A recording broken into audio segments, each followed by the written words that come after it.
ভিতরে বসে আছি। তবুও যেহেতু আপনারা প্রশ্ন করেছেন, তো কালকে প্রায় 2-2:30টার সময় আমার হঠাৎ করে শরীর খারাপ হলো এবং শেষ পর্যন্ত দেহ ত্যাগ করেছেন এবং প্রয়াত হয়েছেন।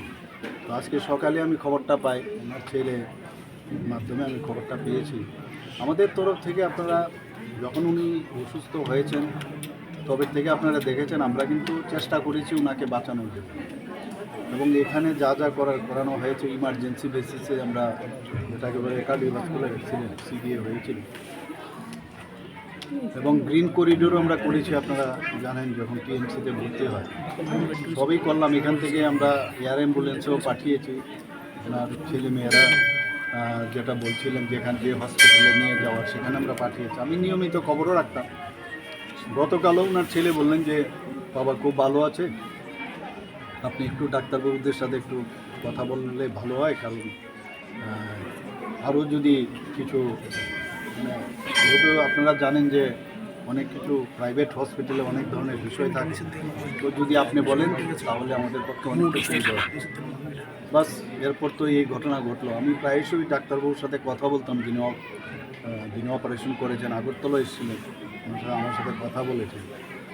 অত্যন্ত দুঃখের এবং পরিতাপের বিষয় সত্যি যে আমার 1971-এ আমি যখন এমবিবি কলেজে পড়াশোনা করি, ও সম্ভব আর্টস গ্রুপে সে পড়াশোনা করত এবং হোস্টেল নাম্বার 1 সেখানে সে থাকতো। আমরা বলতে গেলে ব্যাচমেটে ওর থেকে 1 বছরের ছোট হবে, কিন্তু সত্যি একজন প্রিয়জনকে হারালাম, বন্ধুকে হারালাম, এবং ত্রিপুরাবাসীর জন্য এবং বিশেষ করে আমাদের অ্যাসেম্বলির জন্য একটা বড় ক্ষতি হয়ে গেল। যেভাবে উনি অ্যাসেম্বলিকে পরিচালনা করতেন সেটা কিন্তু ইতিহাস হয়ে থাকবে আগামী। একটা বিরাট লস হয়ে গেল। ওনার পরিবারের প্রতি আমার সহমর্মিতা রইল এবং ওনাদেরকে যেন শক্তি দেয়।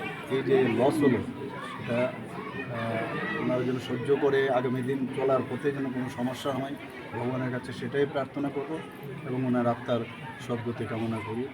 এবং আজকে আমি আমাদের ত্রিপুরা গভর্নমেন্টের তরফ থেকে আমরা যে স্টেট মর্নিং আমরা ঘোষণা করেছি এবং এই দিনের ছুটি, আজকের দিনের ছুটি ঘোষণা 3 দিন সমানে হাফ মাস্ট যে ফ্ল্যাগ সেটা থাকবে।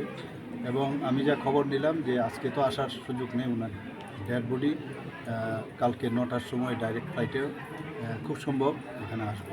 তো সেই সব বিষয়ে আমি খবর রাখছি এবং সেভাবে যারা আমাদের অফিসাররা আছেন তাদেরকেও আমি ডিরেকশনও পেয়েছি। সত্যি একটা বড় লস হয়ে গেল। Thank you sir.